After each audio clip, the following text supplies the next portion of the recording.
and not thine own lips, a stranger and not your own words. I get it.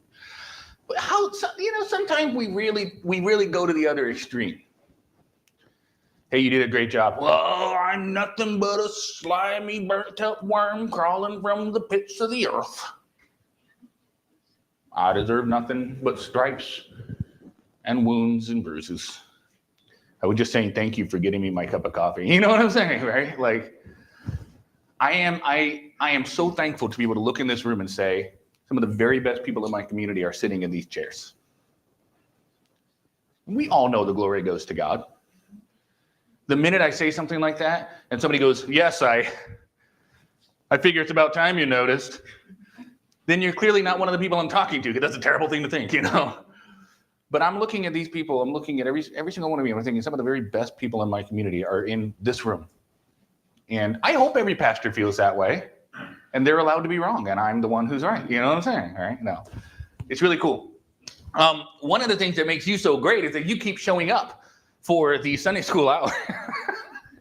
And you say, Pastor, it's starting to really feel like school. I know, which means we're doing our job. It's supposed to be more educational, a little bit less of the, the challenge invitation style approach. It's just education. And that's exactly what we're here for, education. In fact, our goal in this course is to become skilled readers who can appreciate the Bible's ancient context and see its beautiful unified story. And in order to read the Bible, time out. I am so excited it's Sunday.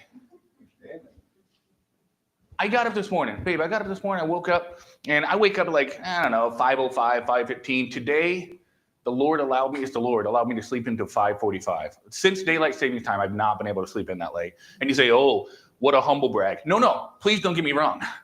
I would love to sleep in later. You mean to 6? No, we're talking like 7:30 on some days. I would love to sleep in. So it's not just some noble discipline thing. I want to sleep more. But I've been getting up at 5:05, and just with the daylight savings and circadian rhythm and all that mumbo jumbo, which is real, I slept till 5:45, and I didn't feel like I had to stumble out of my bed. And I got about 6 hours, which is a little less than they want you to, but it's a lot for me lately. And so I got up and I was headed toward the restroom as somebody who just turned 39 would. And don't act like, come on, guys, age happens to us all. Your body's like 6 hours, man, it's time, And so I'm walking there and I'm thinking, man, I'm so glad it's Sunday. I really did. I just thought, man, I'm so glad it's Sunday. And I came back to the room and I'm getting changed, and things like that. And I washed my hair in the bathroom. I didn't do like a full shower, I don't do a whole shower every day. It's just way too much time. And I'm saving the planet or something. And so, but I washed my hair and I'm getting all ready, and I'm shaving and I'm doing my beard balm so it doesn't look like my Halloween outfit that, for the thing all out there. And I'm just thinking the whole time, I cannot wait. It's Sunday. And I have had my study notes on John 2 open on my computer for months. I have been waiting to get to this chapter this morning. I cannot wait. And this poetic metaphor, I am so stoked. So you're like, all right, Pastor, turn it down. I won't, because if there's anything we should be getting excited about, anything that is deserving of our utmost excitement and attention, it's the Bible. I mean, it's the Bible. And I believe that you feel that way too. And just because you don't have a personality type like mine, where I wear my feelings on my sleeve, I know you're excited about it too. Otherwise, you wouldn't be here. I know you have a desire to learn about the Word of God. And I don't take that responsibility lightly. I work so hard for Sundays. I do. I work hard for Wednesday, but Sundays, that's the main event. And I hope that as we are in the Bible together today, that you'll say, I learned something that I hadn't known before. I was reminded of something that I've known before. And I hope that no matter whether it's this or Sunday morning, both courses contain some things that might cause us to do a little paradigm shift. And you have a choice this morning. You can say, I'm going to submit to the biblical authority and let it speak on its own terms, or I'm going to try to wrap the Bible around my worldview, right? So either we submit to the Bible or we force the Bible to submit to us. And we're going to talk about that this morning, okay? All right. Everybody all set, ready to go? I don't know who interrupted me, but that wasn't nice. Okay, in this course, our goal is to become skilled readers who can appreciate the Bible's ancient context and see its beautiful unified story. By way of review, come on, saints, we know these so well by now. The big ideas are as follows. The Bible is written primarily as a, the Bible is not one book, but a, the Bible is a what kind of partnership? Human. And the Bible was not written For us, not to us. The Bible was written for us, not to us. Oh, I changed it to was not written. I threw you off. My wife, she's like, I know the material.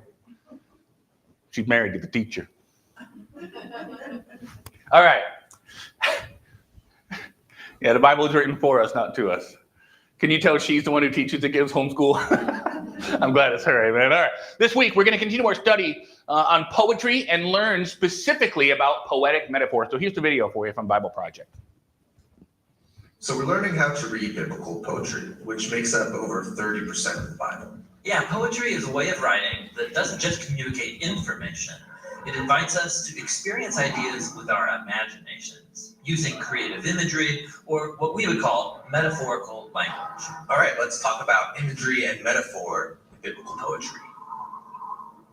So some things in life are easy to understand because they're tangible, physical experiences, like being cold. Yeah, being cold is no fun. But other experiences aren't as concrete, like when somebody doesn't like you. But that's no fun either. So two very different things, but notice how your mind has linked them together without you knowing it.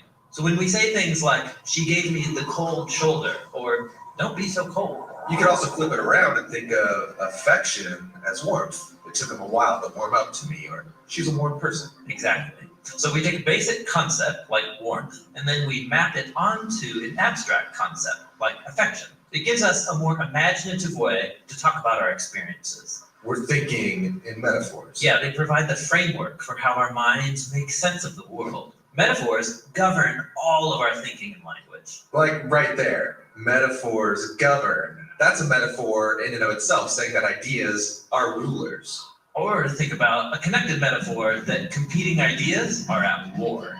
Yeah, in a debate, I have to defend my position and provide backup so I can win the argument. And so you can see, metaphors aren't just a fancy way of writing, they're everywhere in our language. And the metaphors we use shape our imaginations and our behavior. And so it's no surprise that the biblical poets constantly use metaphorical imagery. Now, some metaphors in the Bible are easy to understand, like light is good and darkness is bad. But remember, the biblical poets lived in an ancient culture, which means that some of their metaphors might seem kind of strange to us. Like what? Okay, so picture chaotic water, like a deep, stormy ocean. Got it. Now, think about a time you were in danger, and then map those two onto each other, and Danger is like chaotic waters. right, and then the biblical authors take it further. They also talk about dangerous people as stormy waters, like in Psalm 69. Save me, O God, for the waters are up to my throat. I've entered the deep waters. My enemies outnumber the hairs of my head. Oh, the enemies are dangerous waves. Yes, and so are enemy nations. Like in Isaiah 17, woe to the nations that rage like the raging, roaring seas. Or in Psalm 89, O Lord, you rule the swelling seas. You scatter enemies with your mighty arm. So this is a basic metaphor for danger and chaos in a world. But God has the power over chaotic waters. Right. And this foundational image is so important, it's introduced on page 1 of the Bible.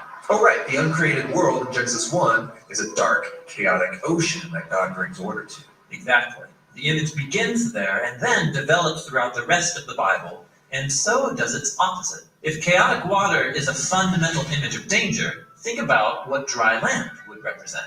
Dry land would be safety, security, stability. Exactly.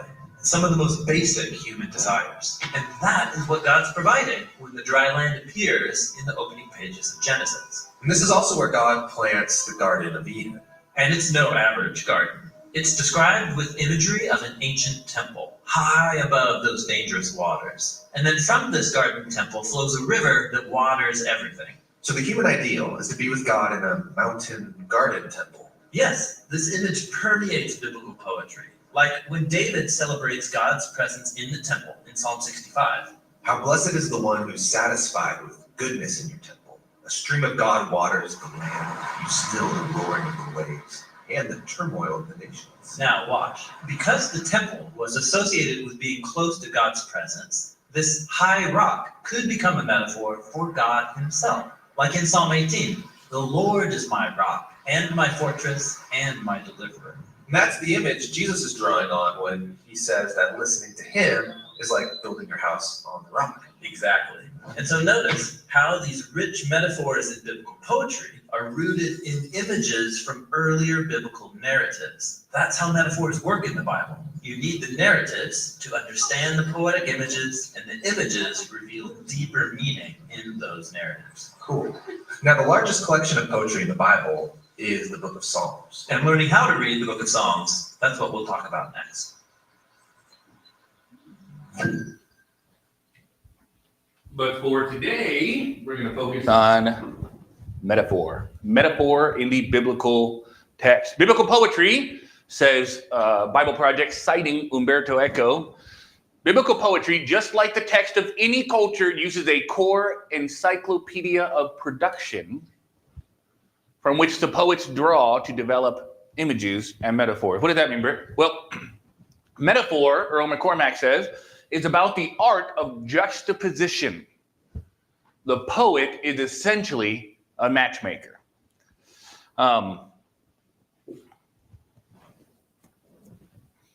There's a last week sometime, I was singing Reb Tevia's song. If I were a rich man, yada dee dee dee dee, yada dee dee dee dee dee dee dum, all day. Come on, this is, now that might look funny if you've never actually seen the, but it's awesome, right? And one of the things is one of the songs in that play of matchmaker, matchmaker, make me a match, find me a find. There it is. My wife got it. Again, married to the teacher. There's some symbiosis there. Catch me a cat. When we are using metaphors, we are playing matchmaker. Even just that phrase is kind of a metaphor. I'm playing matchmaker? What? I'm using metaphors. I'm playing matchmaker. I'm doing something. I'm mapping one thing onto another. That makes sense? So, matchmaker. The poet is a matchmaker. So, metaphor. Let's talk about this a little bit. And the reason we're going to learn about this, almost like we're in some sort of English class for a second, is because the more you understand this concept, the more we'll be able to map it onto the biblical literature and understand the Bible more on its own terms. And by the way, this is only exciting for people who are interested in learning the Bible more. It's simply that. Somebody might say, well, I don't really care. I'd rather just read it on a second grade level and be fine with it. But I don't think anybody here in this room is like that. I think we're all interested in learning more about the Bible and learning how to read it on its own terms. We use metaphor all the time. I'd argue you use it way more than you even realized you do. And this is not a bad thing. It's a helpful way of speaking and conveying thoughts. The word metaphor comes from the Greek words meta and phora. Metaphora.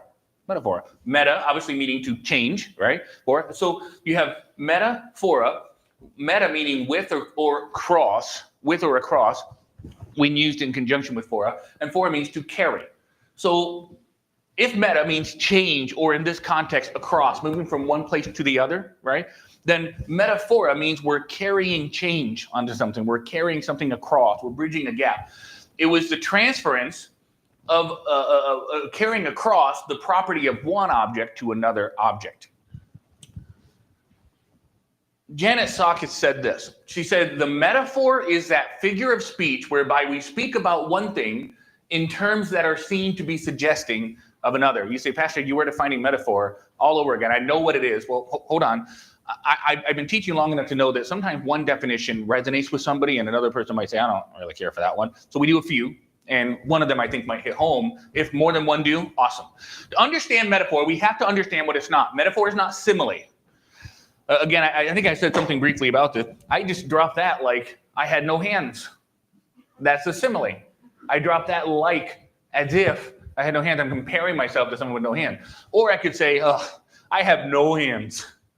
It's stronger, and I'm actually saying that I have no hands. Now, you know that's not true. My hands are right here. Right?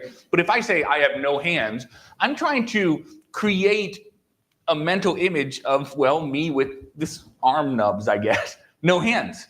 And then it almost conveys a comical reality in which somebody without hands certainly couldn't use one of those remotes. He couldn't hang on to it, right? So say, oh, that's a no hands moment for me. Or Butterfingers, right? Their fingers are coated in butter, or worse yet, made of butter, right? Oh, Butterfingers. And it has this beautiful imagery. if not, full of saturated fats. Butterfingers, you see, Butterfinger. I know this one is sausage fingers, right? Somebody with really big old mitts. You get the idea, all of it. Our language is saturated in metaphor. It is. Okay. It's not metonymy, which is association, which is, I don't want to get into that. We don't want to talk too much about what we're not talking about. Let's see, synecdoche, which is naming a part to refer to a whole. Again, I don't want to overload you with definition of what we're not talking about, but it's not those things. Metaphor is mapping. It's explicitly describing one thing as if it were another thing. So we got that pretty much under our belt. It can be rightly said that metaphor is our fundamental way of thinking about and perceiving the world around us. We need metaphors. We need them. Oh, I could live just fine without metaphors. I was sitting down yesterday with the kids, and I had a little bit extra time, and they said, "Dad, will you come upstairs? Should I have a little office downstairs?" Sure thing. So I came upstairs. Dad, play a video game. And I just couldn't think of any I wanted to play. Maybe this is the curse of growing up, growing old, getting boring. I don't know. But I'm like trying to find one. I'm like, I don't really want to play that. I'd load one up and I'm like, I don't want to play this. And it got to the point where the kids are like frustrated, like, Dad, just pick something to play. And so I found a free game and I downloaded it. And it was this game where you pilot these mechs, and what's interesting is we all noted pretty much the same thing. It's nobody uses contractions in the game. And at first I thought it was a translation error, but they're like, I will stop you, instead of like, I'll stop you. Like even in like when they're in like these passionate arguments, you do not know what you are speaking about. And it came across as jilted. Does that make sense? And apparently in this game's lore, only the lowborn people use contractions. Highborn people didn't use contractions. And it was considered a freeborn, is what they say. And only freeborn people would speak with, and they considered it vulgar language to use contractions. And I thought, how weird is that? But what it is that's just their world. And I got bored of that game in a few minutes and turned it off. But so the thing is, it was just really cool because I was like, oh, that's really neat that there would be a world where that's considered vulgar or even crass to use contractions, right? Because contractions are such a huge part of our modern English parlance. We wouldn't even think to not use them. How much more so metaphor, okay? How much more so metaphor? We need them. George Lakoff and Mark Turner said it this way. We use conceptual categories based on familiar experience to describe unfamiliar and complex realities. You can use this in a simile or a metaphor, but I could say, we could tell the story about the guy who went to the doctor's office and he had his dog outside in the waiting room and the dog was nervous. And then the guy opened the door to the doctor's office and the dog went right into the doctor's office to be with his master. The dog didn't know what was in the doctor's office. He just wanted to be with his master, right? And so we could map that on to death, something we've never experienced. At least 99.9% of us have never experienced death, right? We don't know what it feels like. But we can kind of get a glance by knowing what that dog feels like, where he doesn't know what's beyond the door. He just wants to be with his Lord. That makes sense so far? So I could make that a simile and say, we are all like that dog. But if I were being more punchy, I might even open up in a sermon illustration and go, you and I are dogs. It's an attention getter. It's a hook. It's a grabber. It gets you a little bit offended, right? I'm not a dog. If I were, I'd be a German Shepherd. You know what I mean? Like, I'm not, right, there we go. But what it does is it's powerful. It resonates. It hits you in the skull, right? It impacts you. It arrests you when I say, you and I are the dogs that are going to run toward our Lord. It's a very uncharitable and not very gratifying metaphor. But you get the idea, is we're mapping a familiar experience onto an unfamiliar experience to help us grasp it. And Jesus does that all the time. He does it through simile and metaphor. George and Mark go on to say this. This is probably the longest one I got this morning, but it's worth it. They say we use a metaphor to map certain aspects of the source domain onto the target domain. You say I didn't come here to learn to code. Well, hold on, right? It produces a new understanding of the target domain. In the metaphor, time is a thief. Part of that mapping superimposes the metaphorical understanding of time as a possession, right? Does that make sense? If time is a thief, then that means time belongs to someone in order for time to be a thief. Does that make sense?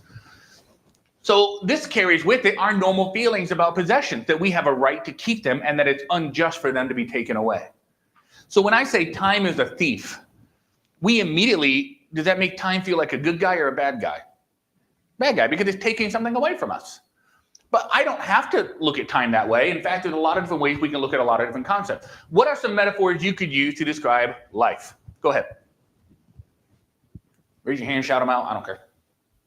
Kim? What's that? I didn't. I missed it again. I'm so sorry. Ooh, yes, yes. And the way Forrest used it was simile. Life is like a box of chocolate. There it is. There he is, Forrest Gump, ladies and gentlemen. But one could just as soon say, life is a box of chocolates. It's not like a box of chocolates, it's a box of chocolates. Very similar function, but one's more powerful than the other. Metaphor will always be more powerful than simile. Simple as that. In fact, I can think of very few cases in which there would be an exception. Kim? Life is a bowl of cherries. Ooh, life is a bowl of cherries. Now, this is so good. What does that make you think? What does that evoke when someone says life's a bowl of cherries? Anybody? I don't really like cherries. I don't like cherries. If I get a cherry, like in a dessert or a drink or whatever, Amber gets the cherry, or the kids, whoever begs more gets the cherry. It really depends on how Amber's behaving that week, to be honest with you. So no, come on. The cherry, I give them away. But I do know that cherries have pits, and you can bite into a cherry, and you're like, this tastes great, and then you break your teeth on a pit, right? So to me, when someone says life's a bowl of cherries, I'm like, okay, then life is a duplicitous, tricky thing, right? That's just how I think, because I don't like cherries, and what little I understand about them doesn't mean I don't like it. You might say life's a bowl of peaches. Oh, there's pits there too. Why am I stuck on stone fruits? I'm not sure. But you get the idea. I'd rather like the box of chocolate one. At least you get a little diabetes, but at least you have a little fun on the way. Come on, man. This is great. Life's a journey. We saw that one in the video. Life's a journey. It's not about the journey. It's not about the destination. It's about the journey. I get it, right? Life's a mystery. Life's a mystery. Ooh, and that's almost like adjectival, right? It's like describing it. But when someone says life's a mystery, and I know they mean it as a metaphor, I think of someone opening up a mystery box, like a present or Pandora's box even, right? And you're opening up something that, oh man, you see, just talking about that, my mind is going 10 different places. And if you're normal, maybe 3 or 4, right? If you're a psycho, maybe 4 or 5, right? But I'm just saying, it goes places, right? Micah brought up the Sunday school bus song. Life is a highway and you ride it home. Yes. And Keith Green wrote a really nice follow-up to that one. You can run to the end of the highway and now find what you're looking for. Ooh, there it is. Keith Green, you can run to the end of the highway and not find what you're looking for. Is he talking about people actually running to the end of the highway? No, he's mapping. We know what running is and we know what highways look like. What is he mapping? What is he saying? Does that make sense? So it's all there. All right, how about another exercise? What are some metaphors you could use to describe time? We said time is a thief. Just 1 or 2 more. We're not going to go too deep into it. And, I know these are a little challenging sometimes, but what else might time be? Destination.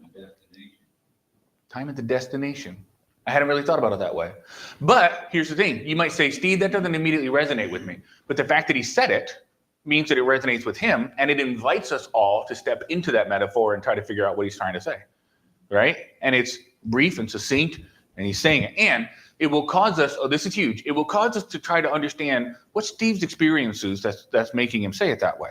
The biblical authors do the exact same thing. When they use metaphors, they're inviting us to walk in their lives and say, what caused them to use this metaphor? Did that make sense? So there's something there. Kim? Time is money. Time is money. Very good. Perfect metaphor for this, in my mind, right? Just for the sake of the course, time is money. Time is not money, but it is. Money's not time, but it is. You see, Rev? As the sand in an hourglass, so are the days of our lives. Ooh. Yes. Only someone as bold and beautiful as you could submit that, and I say that is true. And if you keep cracking puns like that, we're going to all end up in a general hospital. Okay, so my wife didn't appreciate that one. Good stuff. No. Good deal. Okay, so some metaphors you can describe time. Okay, lastly for this exercise, what are some metaphors you can describe people? Be nice, right? No. And frankly, for the exercise, you don't have to be nice. Maybe you can say, in my frustration, I have felt this way at times. Rev? Cattle. Ooh, people are cattle. Sheep, right? What is it? A wish? Witch. Really? I get it. People are witches. Okay. Yeah, she's a witch. She's a witch. Yes. I really like that one, Ray. A lot. And okay, so let's tackle these in order, right? I'm going to do cattle and sheep together, right? Humans are not roaming, grazing livestock. Sometimes. Yeah, sometimes we are, right? And I'm sorry, but let me just throw out a little bit of irony. I don't care what side of the political aisle you're on, you should be able to find some irony in this. When people protest and they say, no kings, no kings. And then 2 weeks later they say, please, king, feed us. We can't eat without you. Right? I'm just saying, right? So we can be sheeple at times. In fact, the default, this isn't political. This is good. If not, I had to make sure it wasn't too political. The default position of people, of many people, so of some people, of most people, of the massive overwhelming majority of people, is sheep. Default position. You say, well, sheep are dumb. I didn't pull any punches with that one. I'm talking about me too, right? Sheep. Yeah, what's that? Talk to James. Talk to James. Now you can talk to this James here, or James, both are good people, or James who wrote the letter of the Bible. Yes. And so many people, sheeple, right? So many people refer to humans as sheep. How about Psalm 23? The Lord is my shepherd.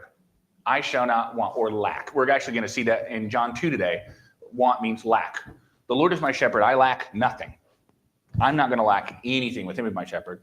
He makes me to lie down by the green pastures. He restores my soul. It's all one great big metaphor from the beginning to the end. Well, you mean the Lord's like your shepherd?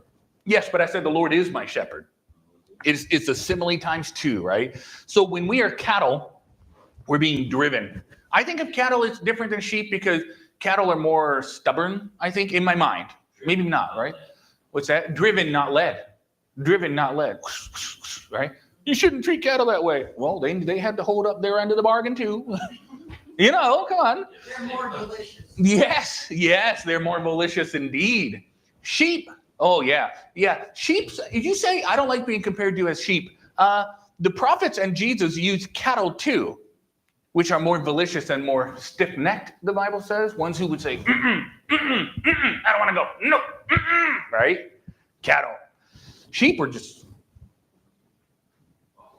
followers, like sheep gone astray. In Matthew 9 or 10, he saw the multitudes and he was moved with compassion because they were sheep having no shepherd. He didn't get angry at them, even though they plagued his life with divine interruptions, right? We talked about that too. He didn't get angry at them. He had compassion on them. He said, these people, now the verse uses they were as sheep having no shepherd. Matthew chose to employ a simile. But we can easily say people are sheep, right? And in so many ways, that's true. And then we can say, she's a witch. No one's accusing her of actually using like tarot cards and Wiccan magic and Ouija boards. But that idea, we might even think if you've been exposed to Wizard of Oz, you might hear her say, I'll get you my pretty, right? You know what I'm saying? You say, you know that so well. I actually have never seen the Wizard of Oz in its entirety. I'm very sorry to have to report that. But I know. Did you just tisk me? I deserve it. Mea culpa. Mea maxima culpa. But yeah, so these are all really powerful. Someone else asked, Kim, you had your hand up. Jesus is the Lamb of God. Yes. And that, right? John 1, we just talked about this, so I know it's fresh on your mind. John 1, behold the Lamb of God. When they thought lamb, they did not think, I almost said Charlotte's Web. That was a pig. Sorry. It's different. But they didn't think like a pet or something really nice and sweet. They, in their minds, that recalled visualizations of sacrificed lambs dripping with blood, innocent creatures whose blood was shed to cover the sins of people, and it wasn't the lamb's fault. And so when John says, this is the Lamb of God, people immediately knew. He was mapping something that they knew onto someone they didn't. Really, really good stuff. Really good stuff. That's metaphor. Okay, so in the biblical imagination, metaphors are not an exception to writing. They are the rule. To understand the worldview presented in the Bible and presented in the Torah, we need to understand metaphor. Great on time. We got about 15 minutes. That's exactly how much time we need here. Actually, we have 10. And I just told you we need 15. Hang in there with me. All right. Genesis 1 through 11 are an excellent case study in the use of metaphors conveying truth. And we'll see these metaphors used everywhere else in the Bible. Dry land as a divinely provided refuge all through the Bible. And we actually saw in that video, so I don't spend a lot of time in it, right? You see Eden emerging from the waters. And you see he has lifted me up and set my feet upon a rock. That, you see what I'm saying? Right? All of it's there. And Jesus said, whoever hears these sayings of mine and does them, the same will be likened to, simile, a man who builds his house upon a rock. Metaphor. You see how that works? He said, you're likened to this, and then he talks about a man building a house upon a rock. But what he's doing is he's metaphorically mapping that image to himself. You see? So he's, beautiful blend. He's a master rhetorician. And the gospel authors, let's just keep moving. Whew. All right. When we allow these things to map onto our minds in Genesis, we're to carry over these metaphors into the entire Torah, New Testament. See how that works? Talk about metaphor, carry across. You read these things in Genesis 1 through 11. It's in the beginning of the Bible for a reason. It's supposed to introduce you to these concepts that will be mapped over and over and over and over again in the Bible. Huge, huge. And again, like last week, I'm not here to suggest that there's no historicity in Genesis 1 through 11. I'm here to teach you. I'm here to absolutely declare you and stake all of anything that we know about the Bible on this statement that however historical or ahistorical Genesis 1 to 11 may be, and I believe it's historical, but I also believe it's cloaked in poetic language, metaphorical language. However, wherever you are on that spectrum, the metaphorical structure of Genesis 1 through 11 is key to properly understanding the messages of the biblical speakers from the rest of the Bible, all the way to Revelation. Remember in Revelation, and there is no more sea. You don't get that unless you realize he's metaphorically mapping on we just saw it in the video. This is huge. The sea represented danger, calamity, the armies of men, destruction, rebellion, the place outside of the garden, right? And he said there's no more sea. In just one brief statement, John said a whole lot. He's painting a picture with his words, which tells 1,000 words in and of itself. See how that works? Okay. The deep waters, danger, death, darkness, the Jordan River, the Yam Suf, right? To the enemies of Israel. In Isaiah, in Psalms, it talks about this, and we're going to talk about the Psalms here in a second. The flowing river metaphor. This represents God's bounty and a unification of the waters and the mountain. Unification, peace, harmony. Eden, Joel 3:18. Zechariah, Joel 3. Because we're actually going to be mentioning Joel 3 in a Sunday morning sermon, we're going to go there. It's in the Minor Prophets, so it takes everybody an extra second to get there, and I hope it takes you as long as it does me, because, come on. My pages, they're so sticky. Few more pages. There it is. Joel 3.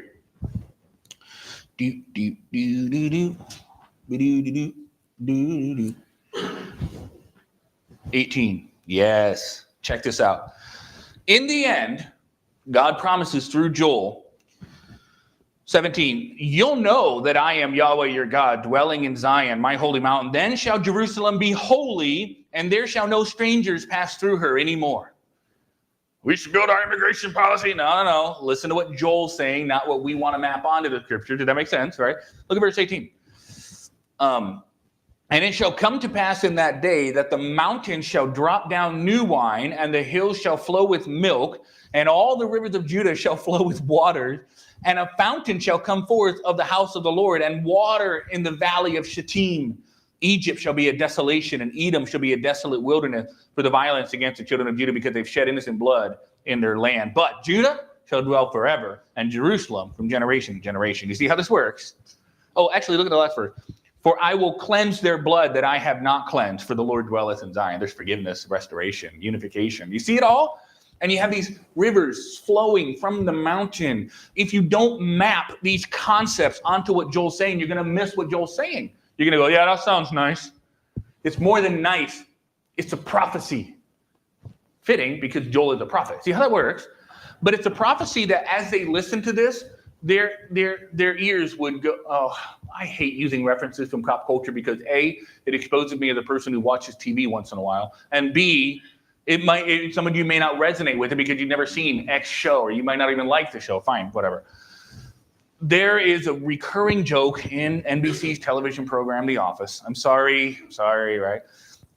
where there's a fella, his name's Ryan, and he's a temp when he first enters the show, right? Making $22.75 an hour. That's when he's rehired, doesn't matter. And he goes in and he burns pita bread in the toaster oven and starts a fire, and everybody has to evacuate the building. And Kevin, another character in the program, calls him the fire guy, right? And it's just kind of a funny.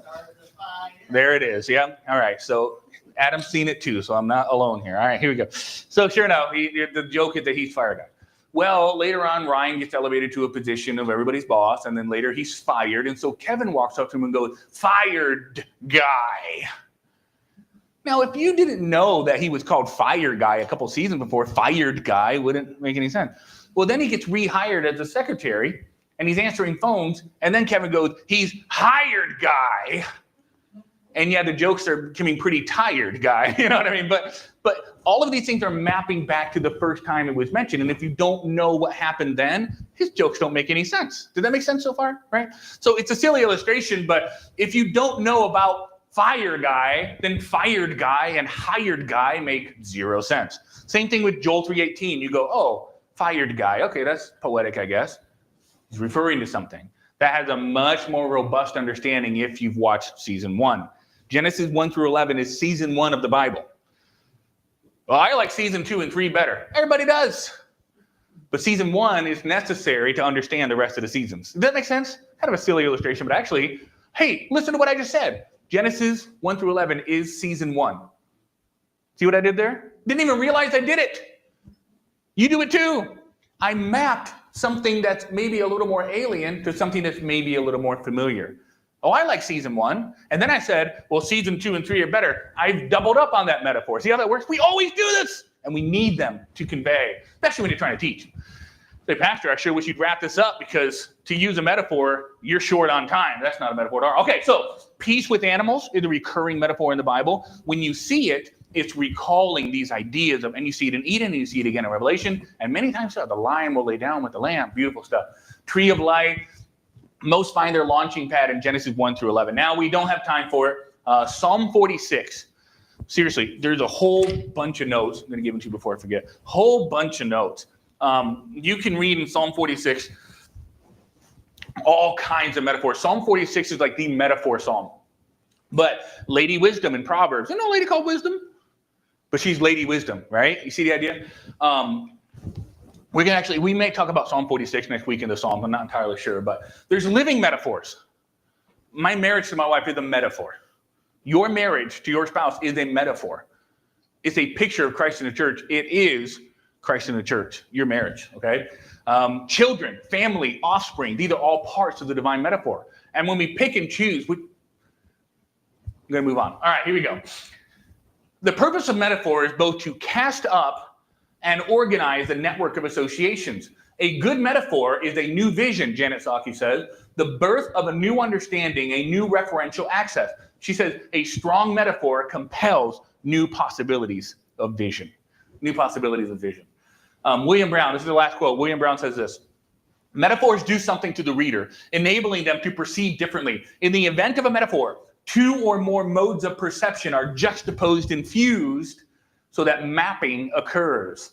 The source domain is mapped onto a target domain, and the reader's perception of the target is irrevocably altered. Source and target mapping. And again, silly enough, but we use that illustration of